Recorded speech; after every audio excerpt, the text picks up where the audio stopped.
শ্রী গুরুজয় বন্ধুরা, আজকের ভিডিওর বিষয় হচ্ছে শ্রী শ্রী জগন্নাথ দেবের স্নান যাত্রার বিশেষ দিনের বিশেষ টোটকা বা উপায়, যার দ্বারা আপনি মানসিক শান্তি লাভ করতে পারেন, পাপক্ষয় করতে পারেন এবং মনস্কামনা পূরণ অর্থাৎ ইচ্ছে পূরণ করতে পারেন। এই পবিত্র দিনে সহজ সরল কিছু বিষয় যেগুলো নিজের বাড়িতে বসেই সহজভাবে করা যায়, সেগুলোই আমি এই ভিডিওতে আপনাদের শেয়ার করব। প্রত্যেকেই করতে পারবেন, প্রত্যেকেই করবেন এবং এর যে বেনিফিট সেটা গ্রহণ করবেন। তো কিভাবে কি করবেন সেই বিষয়ে জানতে পুরো ভিডিওটি দেখুন। ভিডিওটি ভালো লাগলে অবশ্যই একটি লাইক করে দেবেন, বন্ধু বান্ধবের মধ্যে ভিডিওটিকে অবশ্যই শেয়ার করে দেবেন, চ্যানেলটিকে সাবস্ক্রাইব করে পাশে থাকা বেল আইকনে ক্লিক করে অল অপশনটি অবশ্যই সিলেক্ট করে রাখবেন, যিনি ফার্স্ট টাইম এই চ্যানেল ভিজিট করছেন অর্থাৎ এই ভিডিওটি দেখছেন।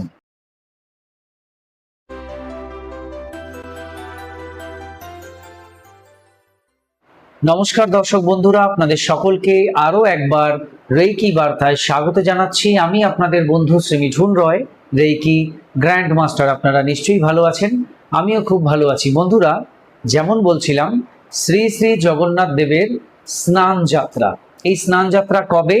এই স্নান যাত্রা হচ্ছে 29শে জুন অর্থাৎ সোমবার।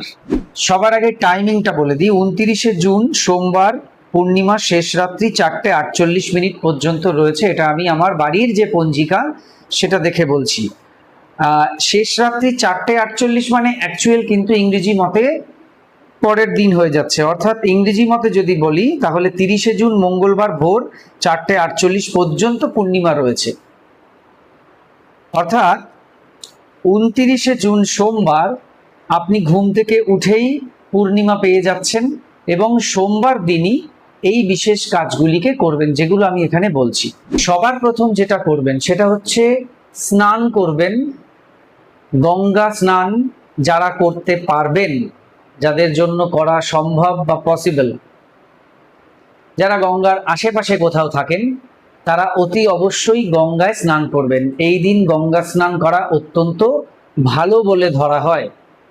যাদের এই গঙ্গা স্নান করাটা সহজ নয়, কোনোভাবেই সম্ভব নয়, তাহলে তারা কি করবেন? তারা বাড়িতে যে গঙ্গা জল রয়েছে আপনার, সেই গঙ্গা জল আপনার স্নানের যে জলের বালতি, তার মধ্যে সামান্য কিছুটা গঙ্গার জল দিয়ে সেই জল দিয়ে স্নান করবেন। অর্থাৎ যিনি ডাইরেক্ট গঙ্গায় গিয়ে স্নান করতে পারছেন তিনি গঙ্গা স্নান গঙ্গায় গিয়ে করবেন, আর যিনি ডাইরেক্ট গিয়ে করতে পারছেন না, এমন অনেক মানুষ রয়েছে, ধরুন তারা সরাসরি গিয়ে গঙ্গায় করতে পারে। আবার সেই পরিবারের কিছু বৃদ্ধ বৃদ্ধা রয়েছে, বাচ্চা কাচ্চা রয়েছে, তাদের হয়তো গঙ্গায় নিয়ে গিয়ে স্নান করানোটা সম্ভব নয়। তো এটা সবার ক্ষেত্রেই, যারা যেতে পারছেন করতে পারছেন তারা তো পারছেন, আর যারা পারছেন না গঙ্গা স্নান করতে, তারা গঙ্গা জল নিশ্চয়ই বাড়িতে আছে, সেই গঙ্গা জল একটুখানি আপনার স্নানের যে জলের বালতি তার মধ্যে দিয়ে মিশিয়ে সেই জল দিয়ে আপনি স্নান করুন, একই ব্যাপার হলো।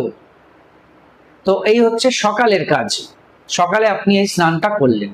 এরপর হচ্ছে এই দিনটি দানের জন্য অত্যন্ত ভালো। এর আগে আমি বলেছিলাম অক্ষয় তৃতীয়ার দিন দান করা অত্যন্ত ভালো।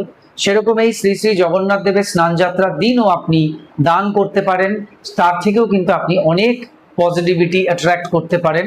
আপনার গত জন্মের যে কর্ম, খারাপ কর্ম, ধরুন কোনো কর্ম খারাপ কিছু রয়েছে, যাকে কার্মিক দেব বলা হয়, কর্ম ঋণ, কর্ম সমস্যা, যেগুলো বিভিন্নভাবে বলা হয় কার্মিক ইস্যু রয়েছে আপনার, সেই জন্য এই প্রবলেম হচ্ছে, ওই প্রবলেম হচ্ছে। অনেকে বলতে শোনেন নিশ্চয়ই, আমিও হয়তো অনেক সময় বলি যে আপনার কিছু কর্ম প্রতিবন্ধকতা রয়েছে, কার্মিক অবস্টাকল রয়েছে, কার্মিক ব্লকেজ রয়েছে, এগুলো নিশ্চয়ই শুনেছেন। তো সেই ধরনের যে বন্ধন, সেটা থেকে মুক্ত হওয়ার জন্য এই বিশেষ দিনে আপনি যদি আপনার সামর্থ্য অনুযায়ী দান করতে পারেন, তাহলেও কিন্তু সেই জায়গাগুলো থেকে আপনি অনেকাংশে হালকা হয়ে যেতে পারেন। কি দান করবেন? আপনার সামর্থ্য অনুযায়ী আপনি বস্ত্র দান করতে পারেন গরিবের মধ্যে, আপনি খাদ্য দান করতে পারেন গরিব মানুষদের মধ্যে। দেখুন, আপনি একজনকেও যদি দান করেন সেটাও দান, আপনি যদি 100 জনকে দান করেন সেটাও দান, আপনি 1000 জনকে করলেও দান, 10,000, 1 লাখ, এগিয়ে যান যত দূর পারেন, সবই দান। একটি মানুষেরও যদি উপকার করতে পারেন তো তাহলেও আপনি উপকার করলেন, আবার একাধিক মানুষের উপকার করলেও সেটা হলো মানুষেরই উপকার করা, ব্যাপারটা একই। তো এই দিন অন্তত চেষ্টা করুন কাউকে কিছু গরিব মানুষকে কিনে খাওয়ানোর। অনেক মন্দিরে গিয়ে দেখবেন সেখানে অনেক গরিব মানুষরা রয়েছেন, ভিক্ষা করছেন, তাদেরকে আপনি কিছু খাবার কিনে দিতে পারেন। যদিও তারা হয়তো বলবে আমাদের টাকাই দাও, খাবার নয় টাকা দাও, এটা তো এখন চতুর্দিকে দেখাই যাচ্ছে। যাই হোক, তাও আপনি কিছু ছোটখাটো খাবার কিছু ধরুন দিলেন তাদেরকে, তার সঙ্গে হাতে 10 টাকাও দিলেন। তো এরকম ধরুন আপনি যদি 10 জনকে দেন তো 100 টাকা খরচ হলো, আর ধরুন 10 টাকা করে কিছু কিনে দিলেন তো আর 100 টাকা, 200 টাকা খরচ হলো। তো সেক্ষেত্রে আপনি কিন্তু 200 টাকার মধ্যে 10 জনকে দান করলেন। পবিত্র মনে দান করুন। ধরুন আপনি গঙ্গা স্নান করতে গেছেন কোথাও, যেরকম আমাদের এখানে ধরুন গঙ্গা স্নান বলতেই আমাদের কাছাকাছি, আমার বাড়ির থেকে কাছাকাছি যেটা, সেটা হচ্ছে দক্ষিণেশ্বর ভবতারিণী মন্দির। তো ওদিন সকালবেলা গিয়ে গঙ্গা স্নান করে মায়ের পুজো দিয়ে, সেখানে অনেক ভিখিরি রয়েছে তাদেরকে কিছু কিনে দিয়ে একবারে সব করে কিন্তু বাড়ি চলে আসা যায়। বাড়ি আসার পরেও যদি একটা কাজ থাকবে, তো আমি একটু আমার জায়গা থেকে আমি বললাম, তো এরকম পার্শ্ববর্তী যারা রয়েছেন মধ্যমগ্রাম এলাকায়, বারাসাত এলাকায়, বালি এলাকায়, এয়ারপোর্টের কাছাকাছি কেউ রয়েছেন, নাগেরবাজার, দমদম, বাগুইয়াটি, এরকম জায়গা থেকে কিন্তু তারা চাইলেই করতে পারেন। এরকম বহু মানুষ তো আছেন যারা এই ভিডিও দেখেন, তাদের কিন্তু খুব সমস্যা হওয়ার কথা নয়। রাজারহাটে যারা রয়েছেন, নিউ টাউনে, এরকম তারা কিন্তু করতেই পারেন। এদিকে ধরুন সোদপুরে কেউ রয়েছেন, তারা তো আপনাদের ঘনেই পানিহাটি গঙ্গা পেয়ে যাচ্ছেন। তো এইটা করার চেষ্টা করবেন, নয় গঙ্গা স্নান, না হলে গঙ্গা জল মিশিয়ে স্নান। এই স্নানটা কিন্তু এদিন এভাবেই করবেন, নর্মাল 5 দিনের মতো স্নান নয়, এদিন একটু গঙ্গা জল মিশিয়ে হলে স্নানটা ভালো হবে। এবং তারপরে এই দানের ব্যাপারটা যেরকম আপনি মনে করছেন আপনার জন্য সহজ সরল সেইভাবে করবেন। আমি জাস্ট কিছু উদাহরণ দিয়ে বুঝিয়ে দিই। আপনি কোনো অনাথ আশ্রমে গিয়েও বাচ্চাদের একটা করে চকলেট কিনে দিতে পারেন, কিছু টফি কিনে দিতে পারেন, বিস্কিটস কিনে দিতে পারেন, অবশ্যই পারেন। কোনো ধরুন অনাথ আশ্রমে গেলেন, তো সেটাও সম্ভব। তো এই বিশেষ দিন এটা যদি করেন তো অত্যন্ত ভালো, ভগবান খুশি হবেন, জগন্নাথ প্রভু খুশি হবেন এবং আপনাকে দুহাত ভরে আশীর্বাদ করবেন। দেখুন, কেউ যখন দান করে না, সে কিন্তু দান করছে না, ঈশ্বরই দান করছেন। ঈশ্বর তখন আপনার মাধ্যমে দান করাচ্ছেন। সুতরাং দান করার সময় আমাদের সেই ভাবটা যেন থাকে। তো দান হয়ে গেল। এবার সিম্পলি একটা মন্ত্রকে আপনি জপ করবেন, 1008 বার নিষ্ঠা ভরে জপ করবেন। এই মন্ত্র জপ করলে আপনার পাপক্ষয় হতে পারে। নম্বর হচ্ছে আপনার মানসিক শান্তি, যেটা সবচাইতে আগে আমাদের প্রয়োজন। মেন্টাল হেলথ আমাদের জন্য সব সময় আগে দরকার, এবং ফিজিক্যাল হেলথ। যাই হোক, তো মানসিক শান্তিটা আপনি এই মন্ত্র উচ্চারণের মাধ্যমে পেতে পারেন বা পাবেন।